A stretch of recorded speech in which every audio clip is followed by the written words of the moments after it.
Podcast Answer Man, episode number 376. Entertaining, educational, and encouraging content that makes a difference. This is GSPN.TV. Join the community. Hi everyone, this is Jamie Tardy from eventualmillionaire.com, and you are listening to the man who is too humble to call himself our leader, our sage, our Jedi Master, Cliff Ravenscraft. He is the Podcast Answer Man.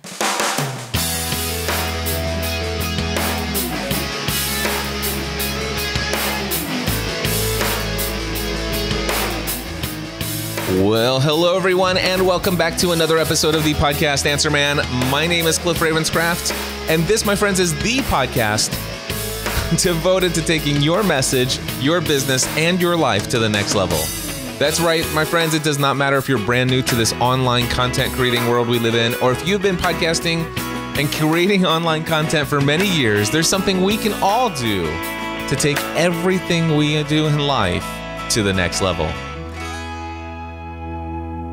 You know, that is the second week in the row that I have kind of tripped up over my intro. I don't know what's going on with that. Maybe I'm just starting to lose my memory or whatever the case may be. But I am so excited about today's episode because it is one of those times where, probably just a day or two before the episode, you're thinking, what am I going to talk about in this week's episode? And you know what? It never fails with Podcast Answer Man. There seems to always be something. And so today I've got a lot of things here. We're going to talk about some big articles in the mainstream press that have been talking about podcasting and its growth recently. And I'm going to give my thoughts on some of those articles. Also, Adam Carolla, those of you who have been following the podcasting patent lawsuit story, you know that there was this story that said Adam Carolla, quote unquote, settled, which is not really the case. He decided to allow Personal Audio to drop the case against him. And for a certain period of time, there was a gag order where he had agreed that he would not say anything publicly about how that all went down. And so that gag order is now over, and Adam Carolla is now speaking about his experience. And so I've got a couple audio clips from his podcast, and I'm going to give you information on how you can go and listen to everything that Adam shared in his show. I've got all of that planned for this episode. Also, I had a very wonderful personal experience, something that happens to me all the time. But I had the opportunity while I was out recording a podcast for myself, my Pursuing a Balanced Life podcast. Somebody, as I was walking and recording my show, asked me, hey, is that a microphone? And what are you doing? And I told him I was recording a podcast. And, well, I get to share with you how I explain to others what a podcast is. It's I just thought this would be a perfect example for that. So I'll get into a little bit of that. Also, some changes made to my one-day next level workshop with Ray Edwards, a little bit of a change of focus there. I'm going to explain what that change of focus is and why you might be interested in coming and spending a day with myself and Ray Edwards. So I'm going to talk a little bit about that. Also, a couple other things. In fact, I'm going to give an update on Spencer Haws. Now, that name might be familiar to those of you who sat all the way through episode number 355 of Podcast Answer Man. He did a blog post titled Why You Should Not Create an Audio Podcast. And I spent, I think, almost 2 hours in that episode giving my feedback on why he's absolutely wrong. And anyway, I'm going to give you a little bit of an update. I was really excited about an episode of his podcast that he put out just last week. And yeah, so all of that, and I know I can't get too much more, but I have more on my list. We'll see what we get into. But let me just jump right into things and talk about these articles that were released in the mainstream press about podcasting. There were two of them that I'm aware of, and one was from the Washington Post, and the other one from a Fast Company. Now, I'm going to start off with the Fast Company article here and tell you that the title of the article was The Surprisingly Profitable Rise of Podcast Networks. Now, I'm going to have links to both of these articles in the show notes over at podcastanswerman.com/376. And so if you want to go in and read these entire articles for yourself, I encourage you to do so, certainly. But I did actually pull out just a couple of quotes that I wanted to read out in bullet point fashion here. And some of these are just straightforward quotes I thought that you might be interested in hearing, and some of them I might have some commentary on. So here's one. It says, podcast ads work really well, says Adam Sachs, who is the CEO of Podcast Ad Sales Network, Midroll Media. Unlike advertising on almost any other medium, he says, people like the interruption mid-program to learn about Squarespace and Stamps.com. I call baloney on this, all right? So basically he says, unlike other advertising platforms and medium, he says people like the interruption mid-program to learn about Stamps.com, Squarespace.com, and all these other sites out there. And no, I do not like advertising on television. I love my dish hopper that allows me to record primetime anytime, and every single time I have the opportunity to say yes, automatically skip commercials, I choose yes. I do not like commercials. Do I tolerate them when I have to? Absolutely. Do I understand that that's how much of the content that I consume gets created as the result of funding from advertising? Absolutely. Do I like it? No. I tolerate it. I'm okay with it most of the time. But anyway, I just wanted to say to say that people who are consuming content like for our content creators to pause what they're saying, to take a break from their agenda of content that they've set aside for us that they want to share with us, to say that we like them to spend 2.5 minutes talking about their Audible books that they're listening to say that we like to hear about Squarespace or that, what is that one? Here's the thing, I can't even remember the name of it. Legal Zoom? I think it's Legal Zoom. They're not a law firm. Did you know that? I mean, they're quite annoying after a while, especially ones that have been on there for a long time. You know, I'm here. I need to shave right now, and I'm thinking maybe I should go get a Tom's razor. Is it effective? Yeah, I'm not arguing that podcast advertising isn't effective. It is effective. Do I like listening to the ads? No. Do I mind hearing about a new sponsor or a new advertiser one time, the very first time it's being announced? It's like, hey, we've got a new advertiser. I do like to kind of hear that. But do I want to hear it more than once? Not really. And certainly not every single week for months and months and months, which I've had to endure for years on many podcasts that I listen to. So anyway, that's the first thing that I saw in that article that I just totally disagree with. Now, there's another quote in here from the Fast Company article. It says, Slate's podcasting guru Andy Bowers says, people really pay attention to ads. That's partly because they have to. The hosts are often right in your ear, and there's no quick way to change the station, like on a radio. Even scrolling past an ad takes more effort than it's worth. What if you skip ahead too far? All right. Again, I call baloney on this one. It is not too difficult to skip ads. In fact, I often do. I make it a point to skip every single ad in the This Week in Tech podcast. I make it an effort to skip every single ad in Mac Break Weekly and most every other podcast out there that I listen to. I will listen to it the first time. If it's a new advertiser, I've never heard of them before, I like to see who's supporting the shows that I listen to and stuff like that. But I tend to skip past those commercials, especially if they're longer than 15 seconds. It just gets a little long in the tooth. You hear it over and over again, especially for those of you who have very short format podcasts, and I'm talking like 15 minutes or less, and you've got 90 seconds worth of commercial in your show. I don't enjoy it. And actually, what if you scroll too fast or too far ahead? It's not a big deal. On most podcasting applications, there's the ability to scroll 30 seconds forward by hitting a button. And then in some applications, you can even adjust what those buttons will do. Sometimes you can say, when I hit the button, go forward 60 seconds, 45 seconds, 15 seconds, 20 seconds. Not every app allows you to do that, but some of them do. And most of them by default will skip forward 30 seconds. And then the back button, oftentimes, again, some applications allow you to adjust that. So you can set it to where the fast forward button might jump you 30 seconds ahead, but the backwards button, the reverse button, will only take you back 10 seconds or 15 seconds. And so if you jump forward too fast and all of a sudden now you hear Leo and his guests are talking about a different topic, well, I just hit the back button a couple times more, it's like, oh, you know what, until I start hearing that transition right between the end of the ad. So to say that I enjoy listening to ads as a podcast consumer, I think that's baloney. And saying that it's too difficult that people have to listen to them.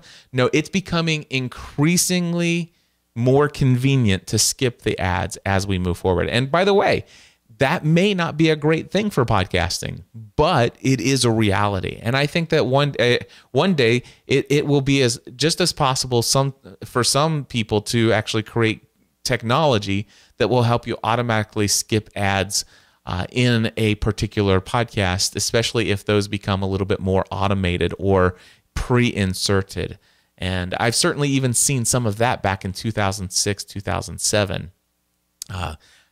Anyway, so it is possible.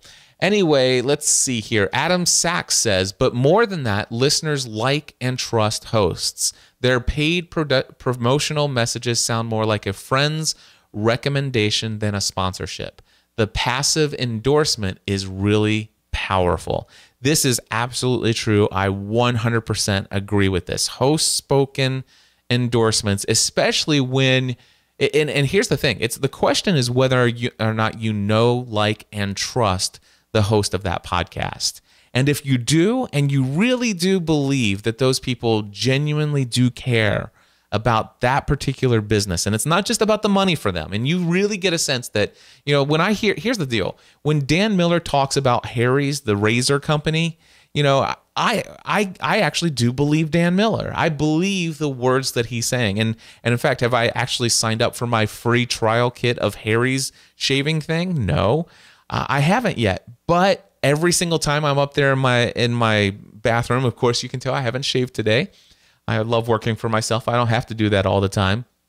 But, I'm at the end of a pack of those disposable, 4 razors. And when I go to get those again, or when instead of telling my wife that I'm out of those, I am thinking about signing up for Harry's just to try it out, because I have heard Leo Laporte talk about it, because I listened to it the first 1 or 2 times that he mentioned Harry's. And I have listened to it the 1 or 2 times that Dan Miller has talked about Harry's. And as a result of that, I am now aware of Harry's. Now, I believe Leo Laporte uses Harry's, but I don't think that Leo used Harry's before he was approached to buy podcasting or as an advertiser for it. Dan Miller had heard about Harry's before, was already using it before he heard about the affiliate program. And that's what he said. And I believe him because of the fact that I know, like, and trust him. So yeah, it is extremely powerful. Do I know all the advertisers of the podcasts that I listen to? Yes, I'm very familiar with them. Do I like listening to the ads? No. Is it too difficult for me to skip? No, I often do. Does that actually reduce their effectiveness? Absolutely not. I use FreshBooks today because of Leo Laporte. I actually I was an Audible subscriber for a good period, probably a year and a half, because of Leo Laporte. So there are all kinds of things that I've purchased as a result of hearing from these folks. So I do agree that the host spoken endorsements can be extremely powerful, especially if the host of the show is of high integrity and really does use the product and is able to convince people of its value. So absolutely, hands down, I totally agree with that. And by the way, this isn't brand new. This has been the case since 2004, 2005, ever since podcasts have been out. And by the way, I've had advertisers, I've had sponsors, and they have been extremely successful. I've done host spoken endorsements, and it's been extremely successful. Now, I'm going to tell you from my end, I had one sponsor for 4.5 years for my Family from the Heart show that I do with my wife. Did I enjoy doing the advertising? No, I did not. Did my listeners enjoy hearing the advertising every single week in the show? I bet you they didn't, quote unquote, like it, but I can tell you that they tolerated it. I did it. I understood that this was a way for me to generate income for my podcast. My audience understood this was a way that I was generating income from my podcast, and they were okay with it. But again, it's a far stretch to say that it's something that people like. All right, so there's just a little bit of that going back and forth here. So let's see here. But Uber loyal podcast audience are more than ad dollars. Thank you. This is from the article. Broadcasters, or let's say podcasters here, have discovered dedicated readers, or readers, seriously, dedicated readers. Dedicated audience members will pay more. I'm saying that. They actually said readers. They called them broadcasters, and then he says they're dedicated readers. But anyway, let me just read to you what the article says, okay? It says broadcasters have discovered dedicated readers will pay more for intimate experiences with their favorite hosts. This is absolutely true. This is true of my podcasting A to Z course. This is true of the one-day mastermind, the next level one-day mastermind events that I've done, or that I did, the podcast mastermind organization that I ran. And it's even true of the next level one-day workshop that I'm doing with Ray Edwards that I'm going to talk a little bit more about. People who are 100% completely loyal, dedicated fans of the kind of content that you're creating and the value that you're offering, those people, they're more than just ad dollars. And you know what? The thing is they're more than just potential customers who will pay for your live events. But the reality is there are more than one way to monetize. That's what the article is getting to, and that is absolutely true. And in fact, I think both articles that I'm covering today actually have too much focused on advertising. And the thing is that's the trend of where a lot of people are going to end up going when it comes to their podcast. But only the ones who can generate and garner those really large audiences. Okay? So let's see here. Here are a couple of bold highlights that I've done from the article. Here's one. Although none of the old school radio players would actually put it this way, they view podcasts as the future, or at least an important part of it. Each mentioned using podcasts to reach new, younger, and more diverse audiences. And here's a quote. People under the age of 30 do not own radios, noted WNYC's CEO and president, Laura Walker. So here you have WNYC, the CEO of this radio network over there, the CEO and president. She says, people under the age of 30 do not own radios. And you want to know something? I have 2 cars that have radios in them.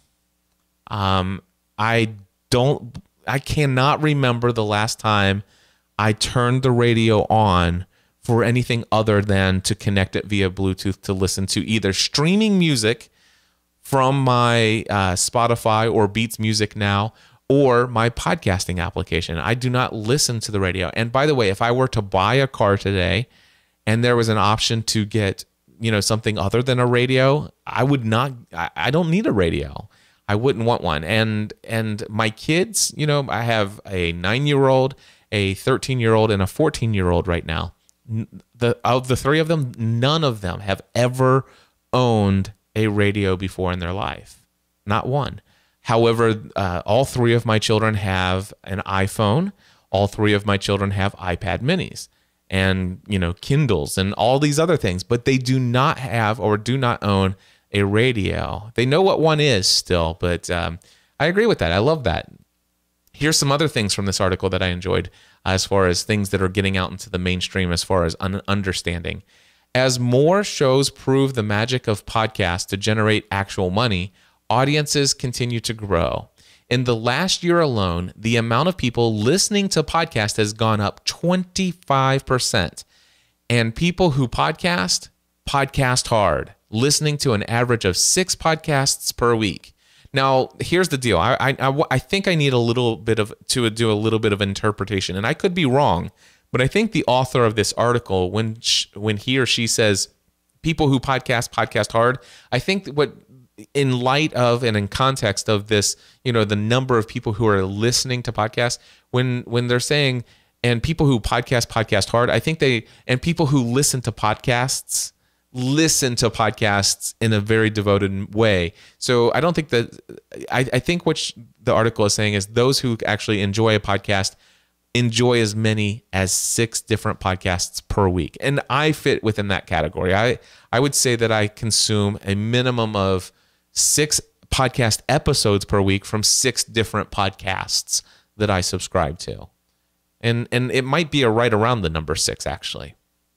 All right, so a good statistic there. But anyway, the podcast listening audience has grown 25% in the last year. That's good stuff.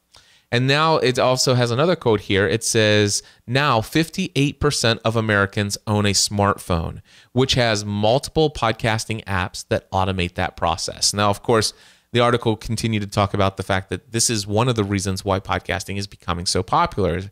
And also, hundreds of millions of people now have an iOS 8 device, and now iOS 8 on their Apple device, and all of those devices now have an application called Podcasts that cannot be removed. This is brand new. Before you could get the application, it was a special download. Yes, there was some strong urging from Apple to download this entire bundle of different podcasts or different apps, one of which was the Podcasts app. But now it's there. It cannot be removed. You're forced to do something with it, and this is huge. I love it. Anyway, and then, of course, there is one other thing here. It says now around 20% of Americans listen to a podcast at least once per month. 20% of Americans. And this is, by the way, coming from Edison Research. And I looked at that Edison Research, and one of the slides says an estimated 39 million Americans have listened to a podcast in the past month. Pretty awesome stuff. Anyway, I think certainly this article is talking about the rise in popularity of podcasting, which it is a significant increase. And in the last 6 to 12 months, maybe even 18 months, there has, ever since LTE and 4G internet and smartphone apps came about, there's been an increase in interest and popularity among podcasts. Now, the thing is what they're getting excited about is the profitability. And you know what? That's what caused the big podcast bubble back in the early days of 2005, 2006. Everybody's like, oh my gosh, we're going to jump on this podcast bandwagon. We're going to create a podcast and we're going to make lots of money from it. And those are the people, when they didn't make money back then, said podcasting is dead, which they were wrong. It never died. It never went away. And by the way, it was profitable. I've been profitable in podcasting for many years. And I didn't need to raise $1.5 million to start my startup. Although I'm not knocking Alex Bloomberg for starting his startup company for podcasting. He obviously is doing a whole different genre and format and wants to do a production quality or a production company, and I think that's great. And I can understand his desire to build $1.5 million. But anyway, interestingly enough, oh, by the way, I listened to the most recent episode of the Startup Podcast, which I mentioned just at the end of last week's episode of Podcast Answer Man, and I listened to it today, and he actually revealed right there in his podcast, I think it's episode number 4, that MailChimp, it's the second episode that MailChimp has sponsored, and MailChimp is paying him $6,000 per episode. Now, if he gets, I don't know how long that sponsorship will last. The first 2 sponsors that he had, it seemed like they only signed on for 1 episode each. So it doesn't seem to me like he's getting that long-term drawn-out thing. But certainly he's got a large audience. He's got a lot of attention. And so I think it's a valuable investment of $6,000 for a company like MailChimp who can afford that. So I think they'll get a reasonable return on those advertising dollars. But to actually look at Alex Bloomberg right now and declare him a profitable business, I question that. So, I mean, I think he will be profitable. I think there's the potential of being profitable overall and in the long run. But the question is a couple things. Can you do this? Can I do this? Can I do what he's doing? I don't think so. I mean, to all of a sudden say, to put out these articles that say all of a sudden podcasting is profitable, and now's the time to, really jump into this thing. Alex Bloomberg would not be able to achieve what Alex Bloomberg is achieving if he was not in the position of where he has been over the last several years of his life. Even the articles, they're always quick to say Alex Bloomberg, who was the producer of this, on This American Life and that other show on NPR. I mean, the fact is the guy, everybody recognizes his voice from NPR. He's got the weight of that brand carried over to him. And in spite of what we talked about last week, or what I talked about last week with the artwork, in spite of his artwork, he still got all of this attention, which is wonderful. But can an average Joe who has not been producing for This American Life get out there and hustle and create this kind of a buzz and get $6,000 from a sponsor right away? No. Let's put it this way. 99.999999999999999% of the people who will create a podcast and try to duplicate what Alex Bloomberg is doing will never be able to successfully do what Alex Bloomberg is doing in his creation of his startup podcast business. And is that a bad thing? No. Can some other people do some things and build some things up over time? Yeah. But are you going to be able to get all of the attention and stuff like that if you don't have the weight and experience and the connections that you've had through NPR all those years to build what Alex Bloomberg's doing? No.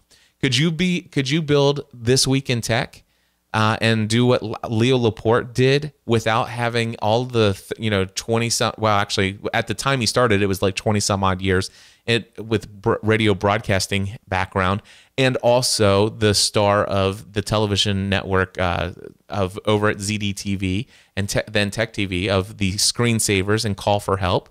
No, it was those mainstream things that actually led to the rise of his popularity. And then when he started it, it gave him that thing. So can people do what Leo Laporte has done? You can do things like that and you can ramp things up over time, but are you going to be able to have the same momentum behind you that Leo Laporte did? No, unless you have a similar circumstance. And there happens to be other very successful podcasters out there, depending on how you define success, but by most people's definition who call these people successful, they look at an Adam Carolla, for example, and say, look how successful he is. Well, hello, the guy had mainstream. I mean, I think that wasn't he a co-host of this thing called The Man Show with Jimmy Kimmel? I mean, he's been in Hollywood and all these other things. He's built up to where he is, and so he can launch a podcast and instantly have an audience. Can you and I do that? No, unless we have that. Even very popular, entrepreneurial podcasts, who all of a sudden come from seemingly out of nowhere and launch a podcast and do extremely well by most people's definition and is a success and stuff like that, and has done extremely well for himself. And can everybody do what that person's done? I don't know. Do you have the backstory? Do you have do you have the funding? I happen to know back history of some of these people. Can somebody else out there do what these people are doing? The likelihood of just copying somebody else's success is not as great as what you think it might be. And a lot of people just say, wow, would you like to turn your business? Would you like to make a lot of profit from your podcast? Would you like to all of a sudden find out how to turn your podcast into your full-time career? Here's what I can tell you. I can tell you this right now. In 2000, I'm coming up on the end of 2014. If I decided I wanted to do this, in 2015, I could create a brand on how to turn your hobby into a full-time career, and I could literally start that business. I did this. Let me tell you about my story about how I turned my hobby into a full-time career and how now I'm making this much money. Look at how much money I'm making. Could I create $500,000 or more next year alone by convincing people that they can do what I have done, yeah, I could make that much money. I could make $500,000 next year trying to convince people to buy products and services from me, teaching them that they could do what I've done. Now, the thing is most people wouldn't want to do what I've done because most people, unfortunately, today only have found me over the last couple of years. And so they don't know the fact that for the first 2 years that I did this, I did it as a complete hobby without chasing any money whatsoever. And while people say, Cliff, I'd love to be able to do what you've done, most people are not willing to put 40 hours a week into a hobby that they do for fun with no expectation of money. And just only for the sole purpose of building relationships and investing in people's lives and serving them in a way that just really brings great joy and passion to your heart. Most people aren't interested in starting their journey with a 2 years of no income, and then all of a sudden to get to the place where I was debt free. That's a part of my story. Most people are not debt free, and if they are even if they are not debt free, most people aren't willing to do the things that it takes to become debt free so that they can have the freedom to leave their 9-to-5 job. At least if they want to do what I did. See, that's the whole thing. If I'm going to teach people how to do what I did, I'm going to tell you what I did. I left my career, but I was debt free. And there was, did I have much income? And here's the thing. Do you want to do, now let me tell you how to duplicate my first year in business, or, where I only made $11,000 in personal income that first year. Most people don't want to only make $11,000 for working. And by the way, it was working 7 days a week, every single day of the week, 12 to 14, sometimes 14 to 18 hours a day, 7 days a week for the first 9 months of that year. Most people aren't willing to do that. But what I could do is I could not actually, include all of that information and insight into my sales page. But all I do is I get people in and under the thing of, well, look where I am today. You can too. Sign up now. And could I make $500,000 in 2015 doing that? Yes. Could I sleep at night knowing that I'm trying to convince all these people that they can do it too? No. Now, the reality is could people do what I've done? Yes. Absolutely. You could do what I've done. But would you want to do those things? And here's the deal. If I look back and knowing all the things that I know, would I be willing to redo everything that I've done to get me to this place today? Well, no, sitting where I am today, yes. I would so do every single one of those things. I would go through all of that heartache and pain, stress and anxiety, and even 2 trips to the hospital as a result of all of those things. I would go through every single bit of it again because I know that where I am today is where I end up. But here's the thing. There's no guarantee that everybody who just follows and duplicates everything I've done will have the same exact results. So many things lined up with, being at the right place and at the right time.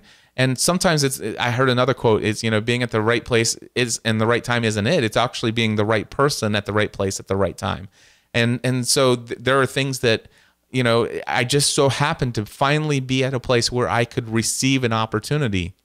And sometimes those things were out of my control. So there's no formula that I could give to say, hey, here's the things that I've done. Now go do it. And if you do these exact steps, you can expect the same results. It's going to really stink for 3.5 years or 4 years. And after that, it's going to get progressively better. And by the time you're 8 years into it, you're going to be like I am. I can't guarantee that. And I wouldn't suggest that.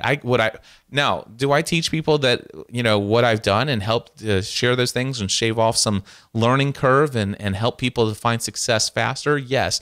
Do I market it such as you can make money? No, anyway. And so much of this stuff is focused on how you make money and all this stuff. But that was the first article. The next article is from the Washington Post. All right. The Washington Post says podcasts are back. Again, is anybody aware of the fact that they ever left? No, they haven't. But anyway, it says podcasts are back and making money. All right. So again, going back to this Alex Bloomberg and his startup podcast. Okay, so in episode 4, I think it was episode 4, They at the end of the episode, they go to their ATM, and I think it's like $348,000 or $384,000 that they have in their checking account. And Alex says this is more money than either of us has ever had in our checking accounts ever before. And so all of a sudden it's like, wow, we're profitable. Now, I'm not saying that they say they're profitable. By the way, Alex Bloomberg and his co-host or his business partner have not come out and said we are profitable by any stretch of the imagination. In fact, they're very clear to tell you that, wow, we have no idea where this is going. And yet at the same time, they're confident that they will become profitable. But all of a sudden, when it comes to talking about them, these articles are trying to tout it as that podcasts are all of a sudden profitable. And by the way, podcasts, there have been very many stories of people who have been profitable with their podcast and with the things that they're doing through their podcasting efforts. Is that the norm? No. But is it possible? It's always been possible. But here's the thing. I want people to understand, I don't believe that the startup podcast or this company that Alex Bloomberg and his business partner are creating, I don't think it's profitable yet. It's kind of nice to have $6,000 per episode. And if you had 4 episodes per month, that's $28,000 in income. Now, if he would have just gone that route and kind of built things gradually and stuff like that with his cost being low, yeah, that would be considered a very profitable venture. Wouldn't you love to have that? Absolutely. But is that the route that he's going? No. Why, if he's getting $6,000 per episode from a sponsor, where's the other hundreds of thousands? Well, if you listen to episode 4 of his startup podcast, you learned that one guy gave him $100,000 and, he's got a couple of investors. So now he's got 300,000, about 300,000 of those dollars are somebody else's money. It's not a profitable thing. I mean, that money, the ownership of that company is getting diluted, and the hope is that will be profitable down the road. So anyway, just the way to think about this stuff. So let's see here. Eric in the chat room says, anytime you have investors, they own part of your company, they will return in the future. Exactly. So here's the Washington Post. I've already told you the title here. It says here's what it says at the beginning.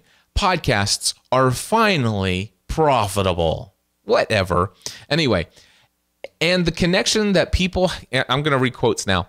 And the connection that people can feel toward their favorite podcasts is exactly the sort of relationship that many media companies are trying to build with their users. See, listen to that. They're users. Media companies trying to build with their users. You know what? They're not just, they're human beings, with their audience, with their community. They don't even have the right language. Anyway, at a time when people can easily skip TV ads, messages from sponsors on podcasts have a way of sinking in. I agree with that. Especially when they're read by the host of the show themselves. I agree with that. Analysts say, oh, there you go. That was the end of the sentence. As a result, the second wave of podcasts, unlike the first go around, is promising to make more money. Okay. You know what? I see where they're coming from, and I would say there is more hope for podcasts to generate income and also have returns for their advertisers. The promise of, or the hope of, or the expectation of that is far greater today than it ever has been before. And I would actually agree with it. I don't agree that people like the advertisements, as you well know.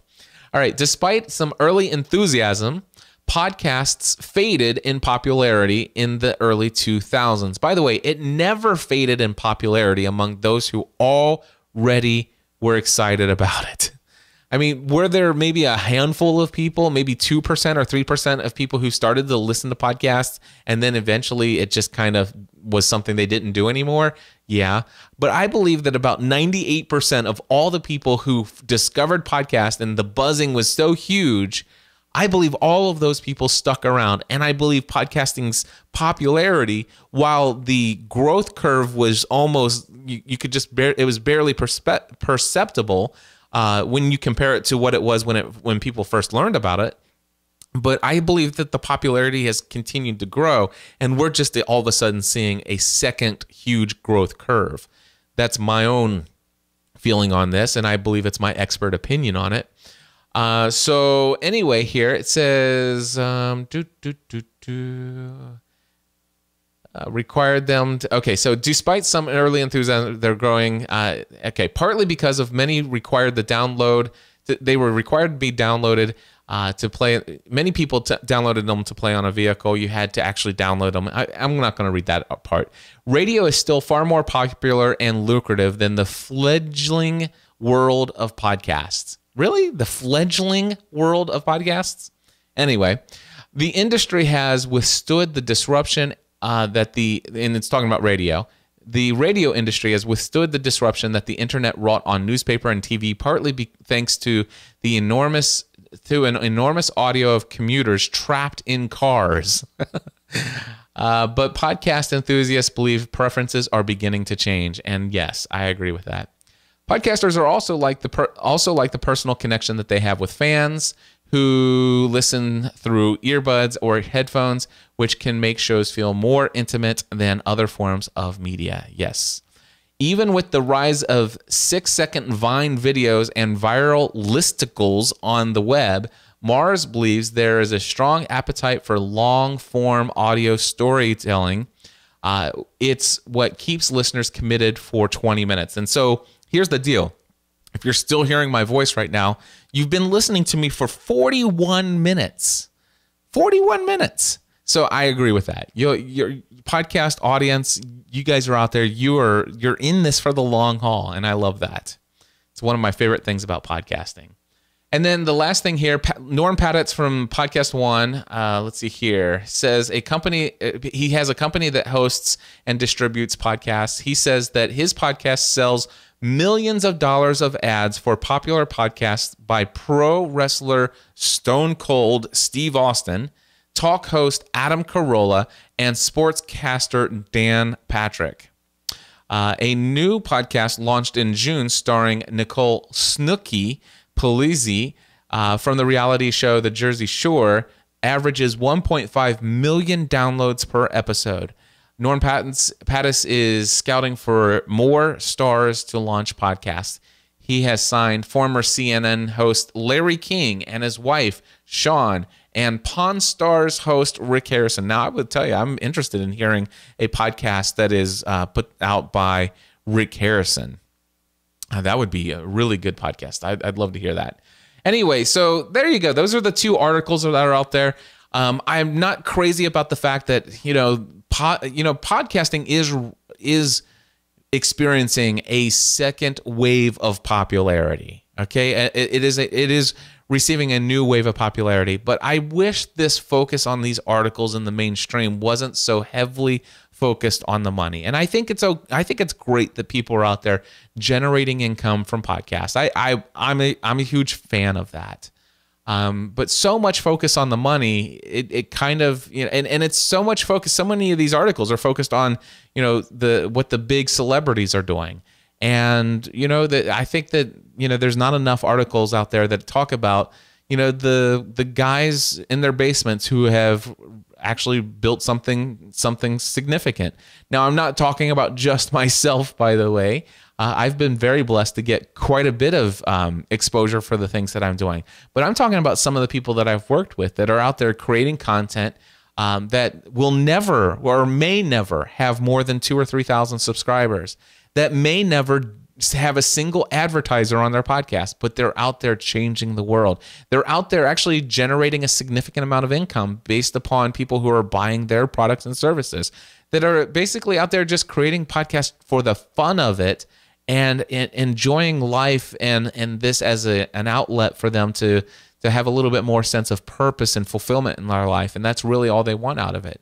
I wish there were more stories in mainstream media that kind of talked about that stuff. So anyway, that's all I wanted to say about those things. And wow, 44 minutes already. And we haven't even got into the Adam Carolla stuff. Well, let me just go ahead and tell you that Adam Carolla's gag order, as I said at the opening of the show, has ended. And I have 4 audio clips from his show. It's going to take a little bit of time to get through these.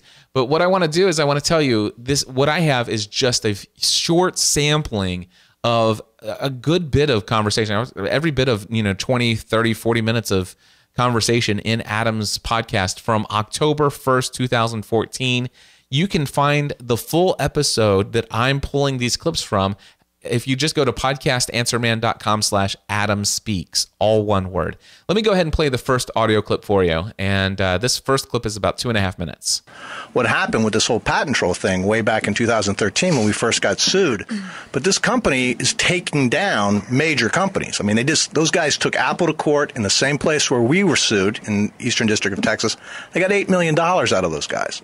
Right. So when they turned around and sued us, it was like, we have got to do something major or they're going to just wipe us out because we cannot afford to litigate against these kind of patent actions. They're just titanically expensive. Well, I think when the machine got cranked up and it was running at full capacity, it was about $100,000 a month.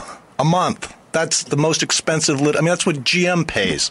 They're outside counsel just to put them on retainer. I mean, this is big boy litigation stuff pushed on one company. I mean, this patent troll, Personal Audio, sued CBS, NBC, and Adam Carolla. Right. I mean, where's the parity there? These are multinational companies worth tens of billions of dollars, and us. And do they settle to avoid having to pay the $100,000 a month? You mean basically? The big boys? Yeah. No, I mean, for them, because this patent was all about delivery of content over the internet. That's what their whole, claim was, that they had this episodic playlist that if it served content from your server, from your web operation, you owe them a royalty. And that royalty was whatever they could negotiate with you. But they didn't negotiate. They just sued because they knew, with us particularly, that we couldn't afford to litigate. We're podcasting. So they figured we're a soft target. We're just going to roll right over. And instead, I think Adam took a very, hard line, which was we're going to fight it. We're going to crowdsource the defense. We're going to rally the podcasters out there, the Mark Marons and the Jay Moores and the Joe Rogans and the Chris Hardwicks into a common cause and get the listeners all involved. And look what happened. We crowdsourced $500,000. And what we did was we took what was supposed to be a heavyweight fight where they're just going to come out like Clubber Lang and knock us out in the first round, and we dragged them way deeper into the fight than they ever thought they would because they figured we can't spend $100,000 a month. We can't spend $10,000 a month. They'll do whatever they were essentially forced to do, and it didn't happen. So, that was January of 2013 we got sued. We're all the way into July now of 2014 with a trial date approaching in September, and we're still raising money, and we're still really making their name synonymous with the name patent troll. I mean, Personal Audio and patent troll. And although they never admitted it to us, obviously they finally came to the table essentially in July and said, okay, we can't do this with you guys anymore. We want you to shut up. All right. So that's the first audio clip. And by the way, this is the attorney that represented Adam Carolla. And there are a couple more audio clips, so I'm just going to play these things here. Here's the second clip. These guys made it easy to make that decision, though, because they came at us for $3.5 million. Their first thing was, okay, you guys give us $3.5. This is like in the spring of 2013. $3.5 million, we walk away. Like, hold it. It costs $1.5 million to litigate. We don't have the money, but it costs $1.5 million to litigate, and you want $3.5 million. You've now committed us to litigating. So now we've got to go out and raise the money because obviously you're not going to be reasonable about this.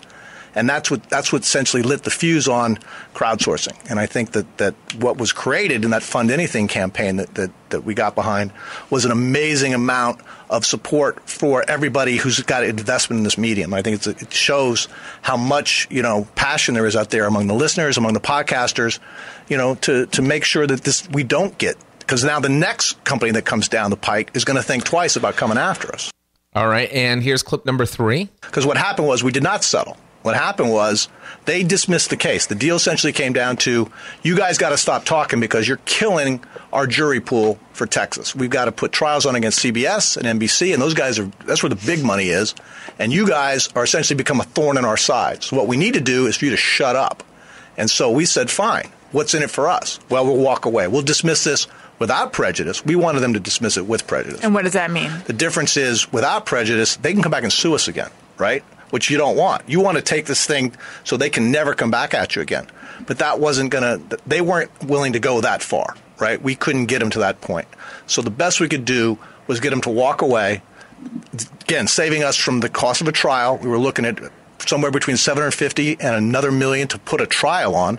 We've already exhausted all our funds we raised. We raised about $475,000 online, which was fantastic, but we're still operating in deficit. I mean, we've probably somewhere between 650 and 675 in total cost. So we're still looking to catch up on this whole, campaign, and we haven't been able to speak to that at all for the last 45 days because the first trial did go down, and what do you know? CBS got sued on the same patent that we did, had a week-long trial, and boom, they got hit for $1.3 million in damages, and the jury found that they infringed on the patent. Which is really nothing for them, but it's not a great precedent. Both sides are happy on that one, and both sides are the patent trolls are happy to have a decision that there was infringement, but they only got $1.3 million. CBS is unhappy to be found a bit infringing, but they're over the moon about being only hit for $1.3 million. It's a parking ticket. I'm confused about what ultimately happened, though. Mm-hmm. So, is that the last thing? They walked away with or without prejudice, or was there another thing? No, that was it. They walked away without prejudice, which means they can sue us again. And that's where it stands right now? Yeah, they can sue us again. Oh. We're not yeah, but they're not out of the woods. Yeah, no, they're not. They're basically saying, we'll come back when you make more money. Yeah, but I don't think they're going to do that because Mike, you always do that thing, but they can, but they tried and they... I don't disagree now, but let's be more successful. Well, no, I'm not planning on that. Yeah, let's not do that. And then what about all the other players in the space? Well, so all the other players in the space, you mean NBC? And, no, I'm talking about the podcast That was space. What we did as part of our... I don't want to call it. As part of our dismissal action, we had them produce essentially a PR release stating a non-intention to go after any of the other podcasters that had supported us. Mark Maron, Earwolf, Chris Hardwick, or to any of the top ones, basically. Anybody out there, they basically put out a statement of non-intention to pursue them. And it was easy for them to do that because they found out that there wasn't enough money going on in all of podcasting. They just didn't do their math. They shouldn't have sued us. If they had to do it again, they would have never touched us. They had no idea, A, what we weren't making, and B, we took this porcupine strategy where we just became so prickly and such, an impossible, sticky. I do that in my personal relationships. Yeah. Mm-hmm. It worked. I mean, we as I say, we dragged this heavyweight way into the late rounds of the fight where they're punched out. All they wanted to do was have us get out off the canvas because we were hurting them. All right. And then the final clip here is talking about their thoughts on what's going on with the EFF. And this will be the last clip that I play from it. But we do have the EFF. The EFF petition to the Patent Trial and Appeal Board against this particular patent. I'm told it's going to be heard this year. If that patent is invalidated by the PTAB, which oversees the patent office, then it's all over. Even the CBS decision gets vacated. Who knows what, NBC and Fox are still, they're mediating now. They could have their trials. So, that's where it all could come to an end for this troll. Is that where prior art comes in? I heard a lot about that. There's a ton of prior art up there. I mean, that's what's so shocking about the CBS decision, because the CBS are always like, there's nothing but prior art. There was so much more going on before this patent was ever granted. How it got past this jury, nobody knows. CBS is going to appeal this, and now we're going to take it on the hands of a jury and put in front of a 3-judge panel. And maybe those guys, because they vacate a lot of these decisions on appeal. So for CBS, this is not going to be difficult. They're going to appeal it. Money's not a big factor in them to continue litigating, not like it would be for us. Because if we lost a trial, not only would it cost us under $1 million to undertake the trial, we have to put up a bond on the judgment and then still pay to keep litigating the appeal. It would have been a nightmare. We would have had to shut the business down. We had to take the route that we essentially architected, which was be loud, be a problem, get them to walk away. It really worked to perfection because I think, of what Adam, did by rallying everybody. The strategy worked to perfection. Well, there you go. That is quite a bit of the conversation that was shared on Adam Carolla's podcast yesterday, which was on October 1st, 2014. If you want to listen to the entire conversation, in fact, there's quite a bit more of the conversation. I probably only shared maybe a third of it. And there's even talk in there about, when some other, there was like a podcasters summit, the group of podcasters that came over to Adam's house, and some other stories in there. If you want to hear it, by the way, for those who don't know who Adam Carolla is, it is a It is a explicit labeled podcast, so there is quite a bit of language in it if that's it's an issue for you.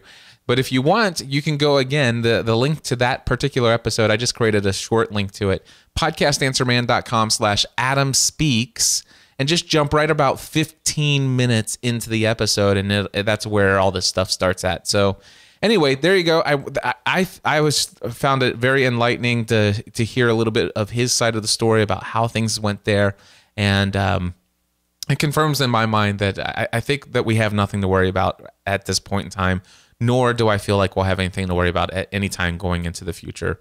And I wasn't worried at all from the very beginning, which is really cool. All right. So the next thing that I have here, and looking at the time, if I do the next topic, it definitely puts us over 1 hour. So here's what I'm going to do. I'm going to go ahead and share just a few little updates about some things that I want to share with you. First of all, the next level workshop that Ray Edwards and I talked about, I think it was 2 episodes ago. We originally said that this was going to be following the platform conference there in Colorado Springs, Colorado, which it still is. However, we had mentioned that it was really going to be for people to kind of unpack and really get a feel for, okay, taking all this fire hose of information and then being able to get some help on narrowing down how does this information apply specifically to you. Well, the first few folks that signed up for this event had no intention of gaining that value that we were going to be offering from the event. They really weren't there for that particular reason. In fact, they were there for an entirely different reason. To keep me from going into it in great detail here, there is a very good video on my site that you can go to over at nextlevelstudio.tv. Again, just go to nextlevelstudio.tv. That's the sales page for this event. I encourage you to go over there and see if the new focus is something that you are interested in. If you've been thinking about coming to this one-day event that Ray Edwards and I are doing, it is going to be an opportunity for you to connect at a much deeper level with myself and Ray Edwards, and also some other top-rated people who are doing some amazing things in this online space. And it really is going to be a day that will help form some relationships for people that will forever change their lives. That's about all I'll say about that. Just go over to nextlevelstudio.tv. There's a video that I did explaining the shift in focus for this one-day event. So again, if that has any bearing of interest to you whatsoever, go to nextlevelstudio.tv. Alrighty, and then let's see here. I want to make an announcement that my WordPress for Podcasters tutorial is brand new. Just created a brand new version of WordPress for Podcasters. For those of you who do not yet have a web hosting account and are thinking about creating a WordPress-based podcast, my WordPress for Podcasters tutorial is absolutely 100% fresh, up to date, and step by step. You can't really, I mean, it really, every single step of the way, it's there.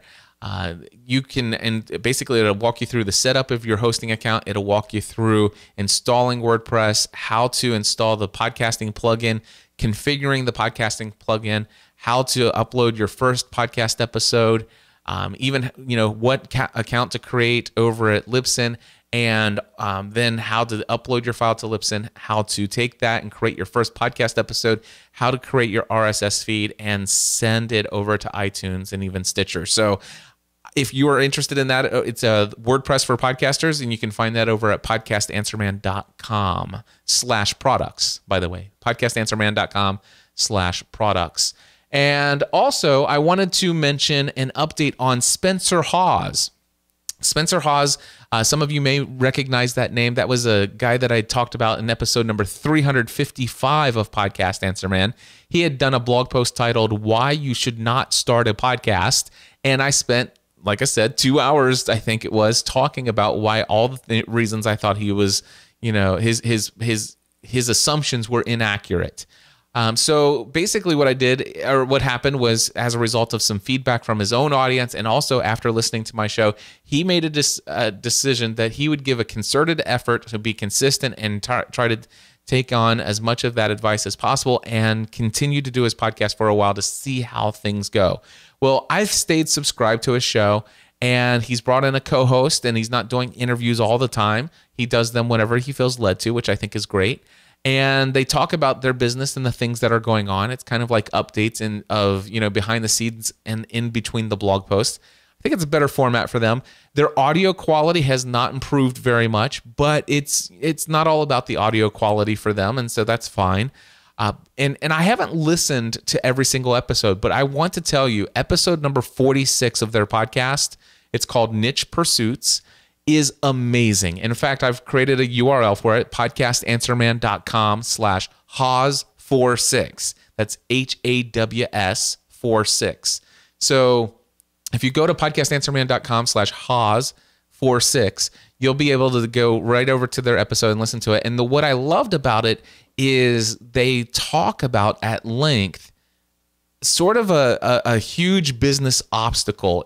I wouldn't call it a failure, or some people would call it's like they've experienced a failure. They've experienced something that failed, something that they knew could fail, and it actually did end up failing, and maybe sooner than they thought it might have.